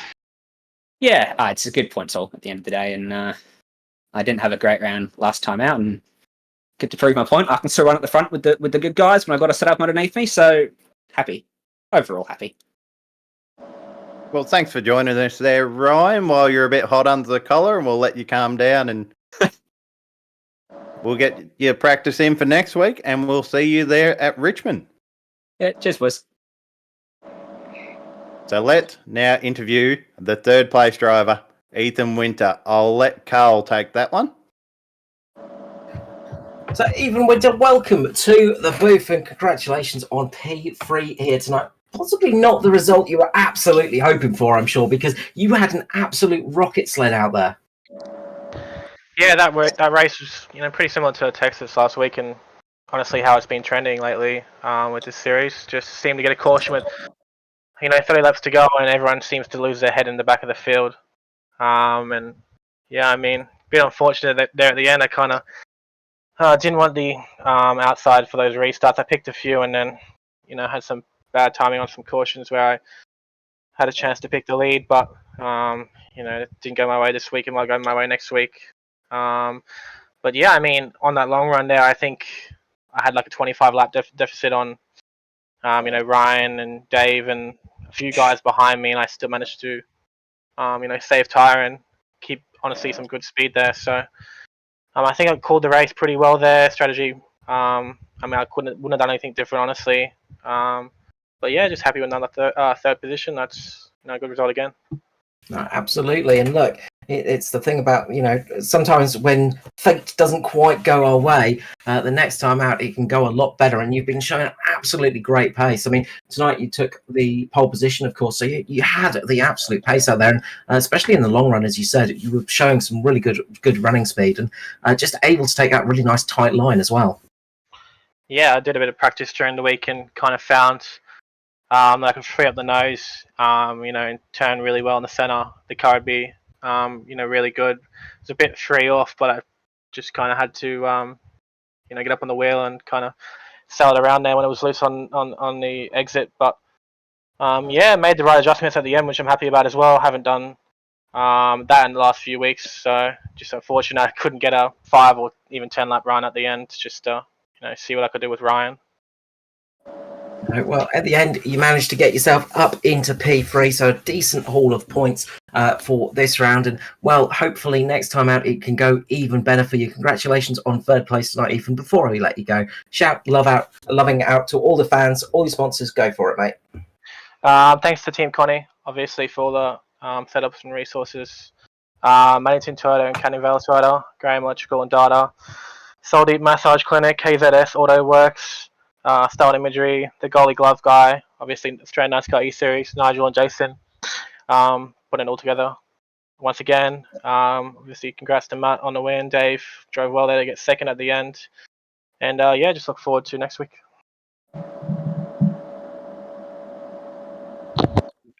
Congratulations once again to Ethan, and there's your mic drop from Carl.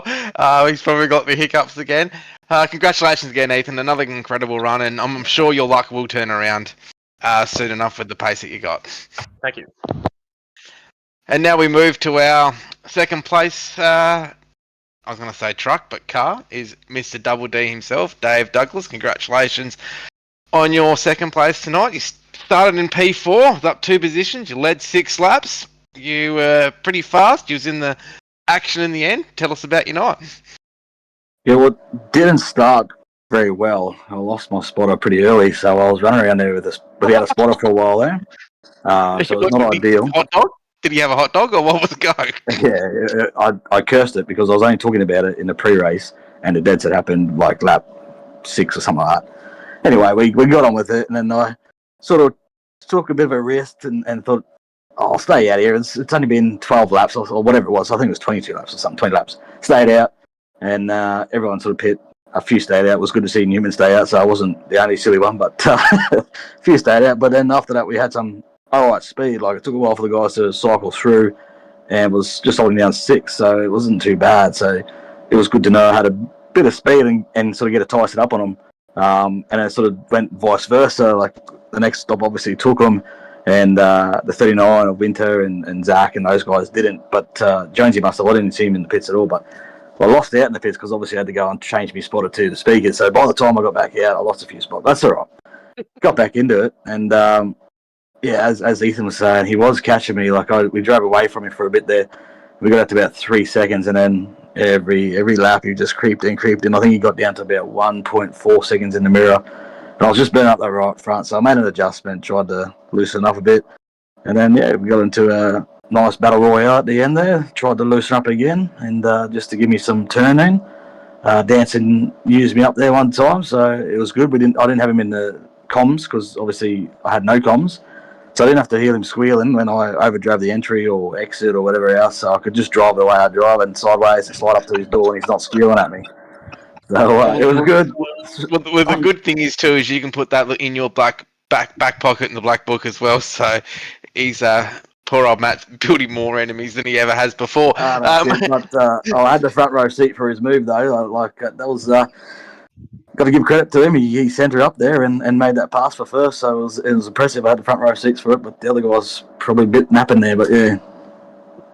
Well, with yourself this season, Dave, you've had 9 top 10s and 6 top 5s. So that win, if you keep this consistency up, won't be too far around the corner. Hopefully you can win it next week in Richmond.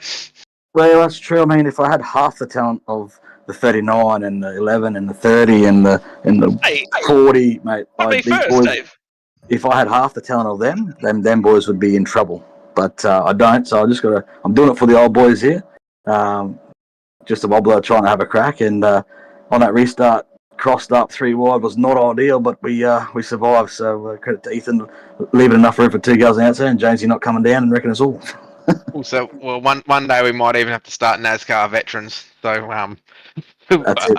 Us older guys can actually can get a win. Well, congratulations once again there, Dave, on your second place, and shout out to all of his sponsors, friends, family.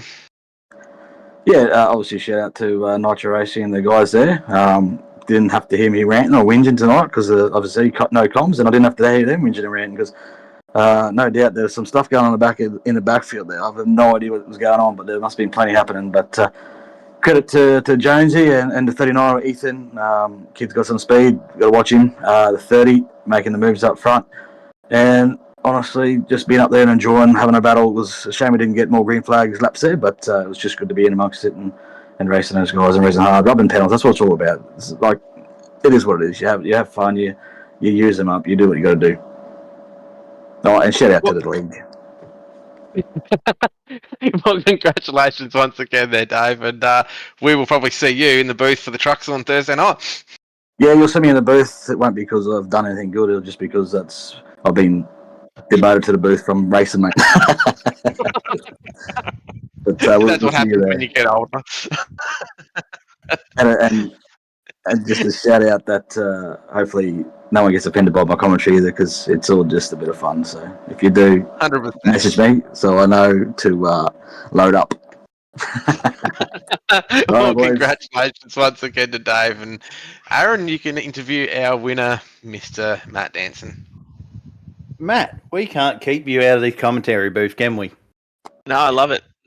Except for when there's parental duties that are required. But yeah, I love making my way into chat to you boys. I'm actually, Dave mentioned about being offended. I'm a bit offended by the fact that he didn't put my number first when he listed out the speedsters. He put 39, 11, then 30. We got to do something about that. He's obviously he said I used him up. He said I would have been squealing on the comms, and I 100% was. And I can confirm that I was not using him up on purpose. That was mostly down to having no idea what I was doing. I'm not ashamed to say that so I started off the race, Aaron. I was looking at the lap times. Ethan was on fire. I don't reckon anyone had anything for him tonight, to be fair. I know Ryan would have been thinking he was in the box seat, but realistically, I think that was more just Ethan couldn't get around him. But yeah, Ethan was flying, and I looked, and I was half a second a lap slower than him or more, and I just had no idea what I was doing. And so I went to school during a couple of cautions, used the caution to just refer back to some data and look over what needs to occur.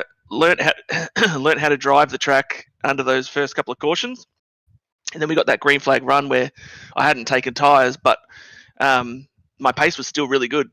So obviously I studied hard under those cautions, learned how to drive, and now the pace was coming to me.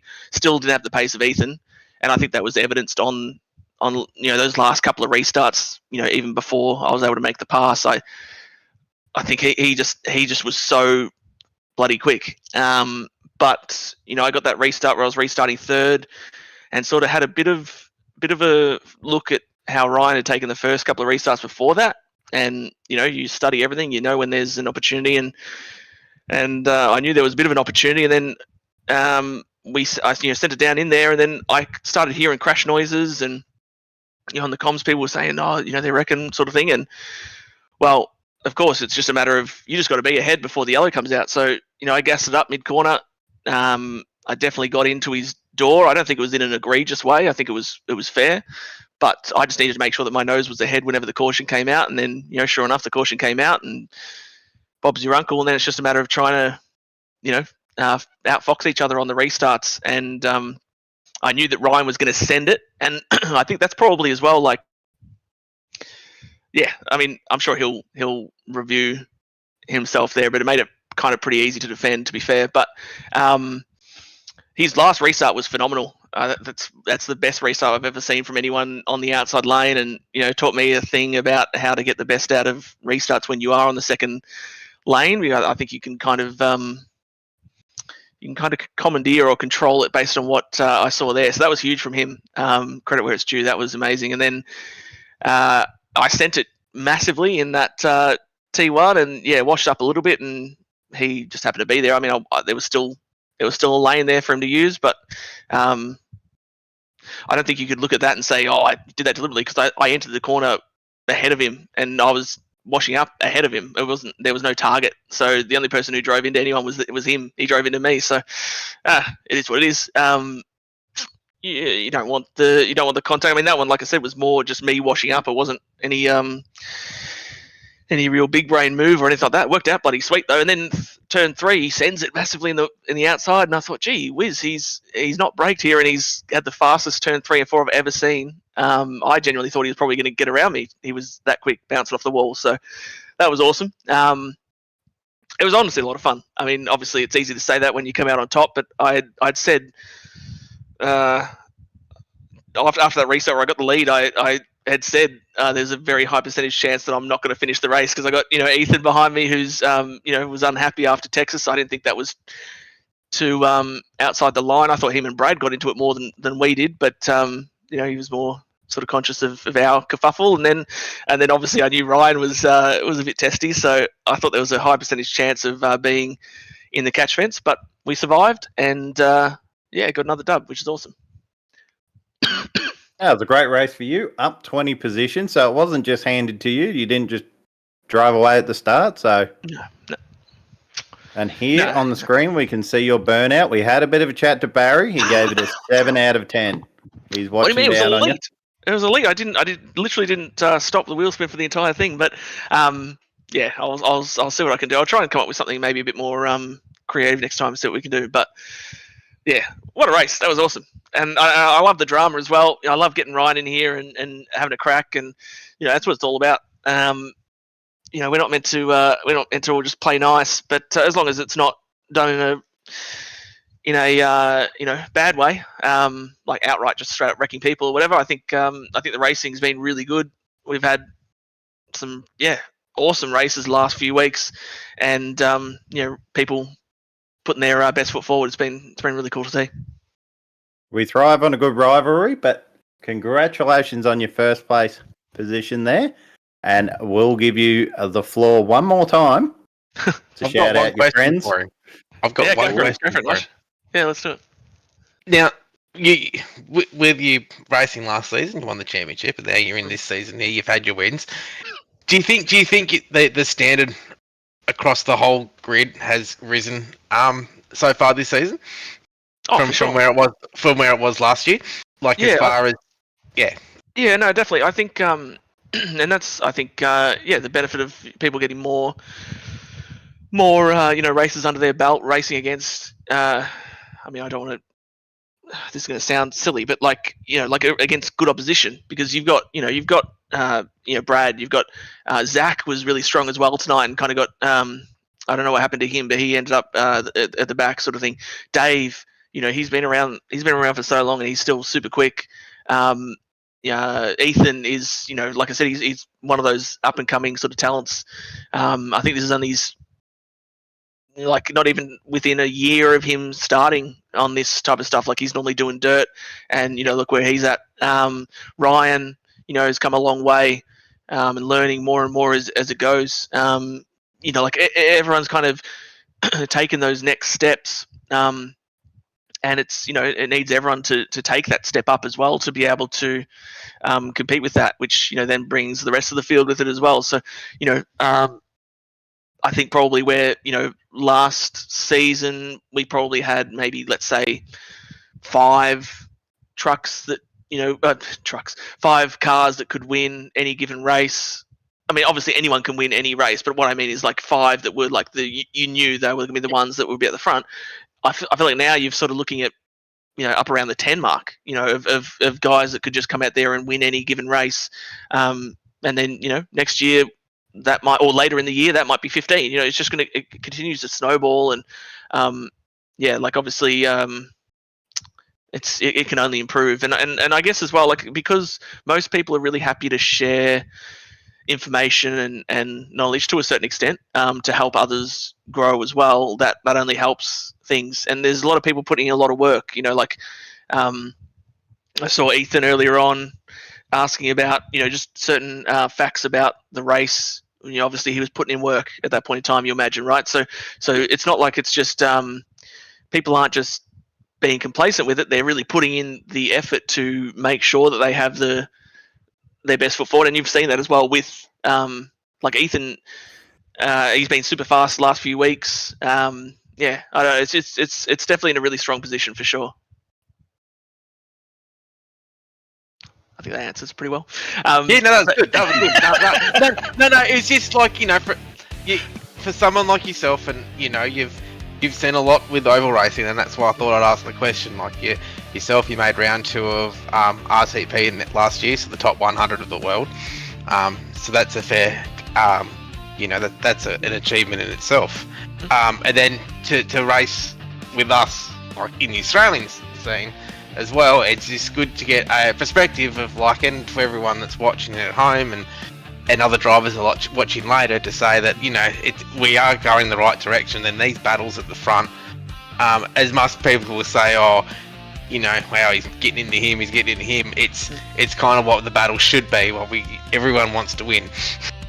Yeah, and this sort of racing, I mean, if you just kind of roll around, you know, with the cards width between you, it's super difficult to overtake. You know, like there's usually a predominant line and that sort of thing, so you kind of have to rub up against each other to a certain extent. Like I said before, it depends on the circumstance and what is reasonable. Given that, I think if I'd like to believe I haven't crossed the line. But I don't know. Maybe I have. I mean, I'm happy to be kept in check by people if they think that I haven't. My DMs are always open. I love a debate, but I'd like to think. I stand by, you know, racing hard for sure, but not racing disrespectfully. Like, I mean, you know, if I sort of imagine if she was on the other foot, of course I'm going to be fired up, but I think I can look at that and go, oh yeah, that's fair enough. But as well, like even just from my own perspective, you know, talking about people needing to move with the times and whatever, you know, I think when I first joined the league, you know, I'd been out of regular competitive racing for a while. Yes, I did make the round 2 in Road to Pro, but I don't think that was me driving at my best. I think my best was a few years ago. But obviously, you know, family and everything comes in. But then, like, joining the league, like I said, having that regular racing, but around people who are fast as well, and you know, kind of, I guess what you can get from them. So, like, Brad's a good example of he's probably the guy that races the hardest of anyone I've ever raced against, American or otherwise. But you know, you can be confident that when you're racing with him, yeah, he's most likely going to be in your door, but he's not going to. If he oversteps that, it's generally going to be, you know, incidental. So I think that's where it's got to be. But yeah, I feel like my level has lifted with, you know, being in the league, and you know, I credit that to the league and the competitors that we're racing with, because yeah, like you have to step up. I mean, I still don't have as much time, like, or literally any time to practice like I would like to. You know, yeah, I said it even before, not to turn this into a monologue, sorry, but like, you know, I literally was learning on the go. You know, trying to learn what I could under caution to try and get an idea of where I was going wrong. And you know, I got those sort of cues. I still was not faster than Ethan. Ethan was outright the fastest here tonight. But you know, that's not always what it comes down to. It's, you know, a bit of a luck game. And for as many races that I've won from being lucky, you know, which you'd probably chalk this one up to a certain extent, I've lost as many races by being the fastest one out there, and you know, things falling away at the end. That's just racing. But this one was a lot of fun for sure. I've answered my questions, Aaron. That's all I need. That's all. That's all good. So while we've got you here for one last time, the floor is yours to shout out all your friends, family, sponsors. I'll be really quick, because otherwise it's just going to turn into the Matt Danson podcast. But obviously, Altus Engineering, courtesy of VRS, literally use the straight out of the box Altus Engineering setup. And you know, like I said, I started off 7/10 a lap off the pace, and got myself, you know, give or take maybe a 100th here and there, you know, pretty much on the pace of Ethan, with, you know, just improving the driving. So the set was fine. It was just my driving that needed to improve. And I think that says a lot about, you know, what you can get. Obviously, you go and watch the drivers. Like, if I'd had more time, you can actually watch the packages and learn how to take the lines right and everything. So, yeah, Altus Engineering, thank you. Race Tech Gaming, my beautiful wife, Alex, and you guys, everyone involved in putting it on. Dean in the booth, or in the truck, I should say. Aaron and Carl and Nige in the booth. Jason doing the race control, and all the competitors. Ryan for sending it. Thank you for not just leaning over at the end. He wanted it. He wanted my rear bumper so hard, but I couldn't give it to him. Sorry, Ryan. Ethan, for, and Dave and everyone else for just being great races. No worries. Thank you. And we will hear from you on Thursday night to broadcast our truck series. Sure will. Hopefully I'm calling you winning, Aaron. We'll see how we go. But thank you, boys. Have a good night. I need to turn my luck around for that. Thanks, Matt. So there we have it. The conclusion of 112 laps turned out to be 115 laps of the Magic Mile, New Hampshire. A little bit crazy at the end. A few tempers flared. A few more rivalries just starting to brew. So thank you very much, Nigel, for joining me in the booth. Same as Carl, who's feeling a little bit under the weather after that excitement at the end. And a huge thanks to Dean Biggles-Hopton for being in the truck and bringing us all these amazing pictures and making this broadcast as good as it actually is. So we're going to bid you good night, and we will see you next week for our final round of 12 at Richmond Raceway.